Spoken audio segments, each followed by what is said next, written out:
The moral of the story, all right? Fucking hate this. How are you guys doing tonight?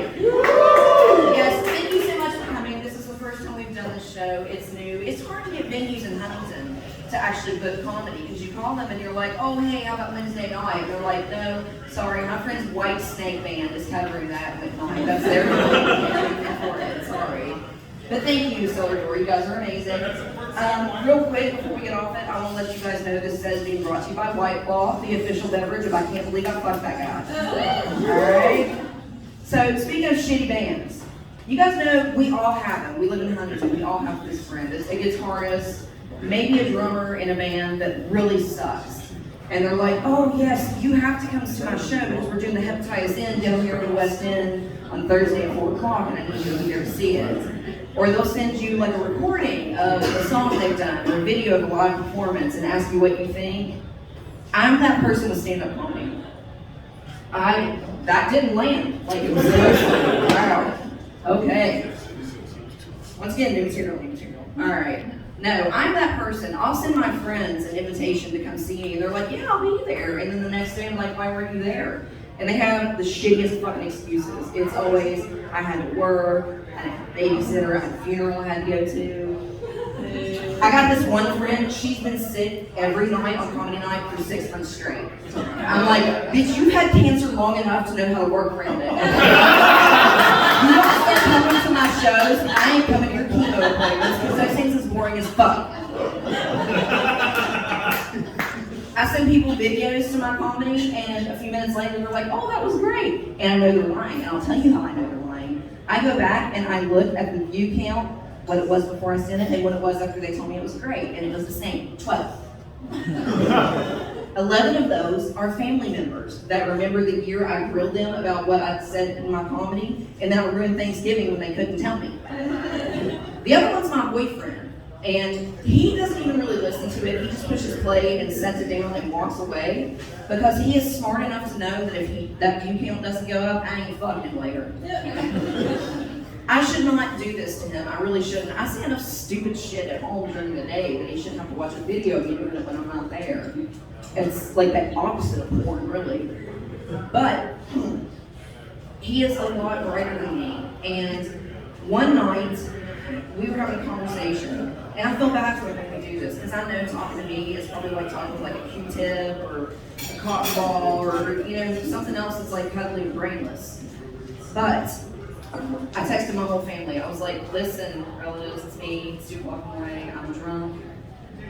Am I mentally challenged and you guys have just not told me this my whole life because you don't know my feelings?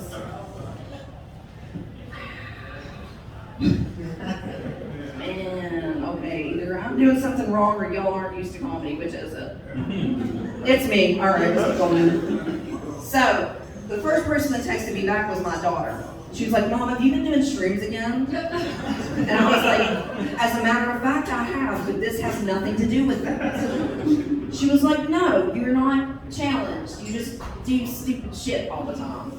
And I was like, well, you've been brought up with me your whole life. Like, I'm the one person you can say you've known literally your whole life. So what if you just think I'm average and everyone else around us is really smart? And she didn't respond. The next one that responded was my sister. And she was like, oh my God, if I had any more reason to make fun of you than with your kids, don't you think I would have taken it and ran with it? And I was like, you made fun of me a lot. She said, just imagine how bad it would have hurt if it was true. And then my mom finally the next morning texted me. She's like, I know you're not intellectually challenged. I had you tested. I was like, why did you have me tested if you didn't think anything was wrong with me? She's like, well, in the 9th grade, I caught you trying to set the neighbor's dog on fire. And when I asked you what the hell you were doing, you said it was an experiment. So I thought maybe I should probably have someone talk to you. Turns out that you're really smart, you have a high IQ, and you've been watching way too much PBS. You're also a bit of a psychopath, but that's neither here nor there. It's really weird. My mom likes the guy I'm dating right now, which I'm not used to.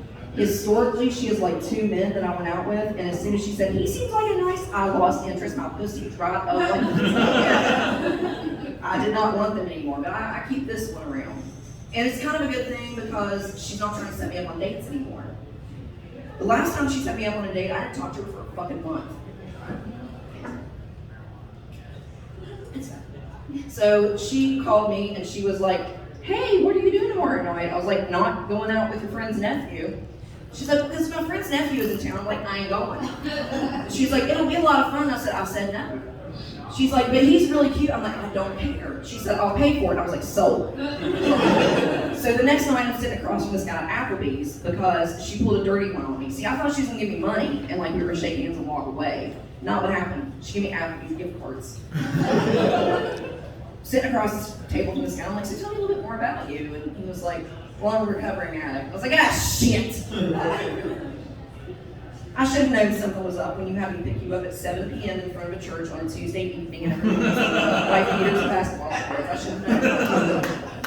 I want to let you guys know this right now. I don't have a thing in the world against drug addicts, not a thing. If you are trying every day to beat a demon that's trying to kill you, you're a badass. You have all my love and respect. But the recovering addicts, you guys get on my fucking nerves. The only 12 steps I give a fuck about are the 12 I can take from the bar to the bathroom, and it better be 12 or I'm gonna fall and hit something. Just the way it is. I look across the table at him and I'm like, oh. He's like, don't you know about the power of sobriety? I'm like, you mean like as a punishment? Yeah, that's why you can't drink in prison, okay? That's the whole reason they send you there. You know, I should probably let you know, I got paid to come on this date with you. He's like, yeah, about that. I'm getting paid to be here too. He's like, see, your mom knows how much you love dick and food, and she thought that that would be a better deterrent away from sobriety than like, you know, regular intervention where people saying they love you. So she sent me. I was like, oh, okay, fine. I asked him to pray with me at that point because he seemed like a nice dude. So he bowed his head, closed his eyes, and I got the fuck out of Applebee's just like, get the fuck out of here.